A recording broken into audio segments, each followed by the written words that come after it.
Before you can add a new user, you first need to make sure you have spare licenses. You can acquire spare licenses by removing a user.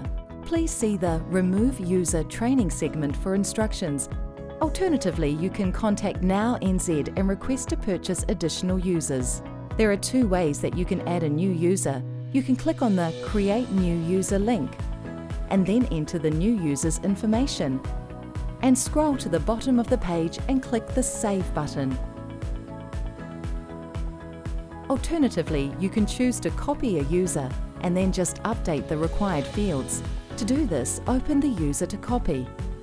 Scroll to the bottom of the page and select the Create New User and Copy Settings link. You can then update the required fields.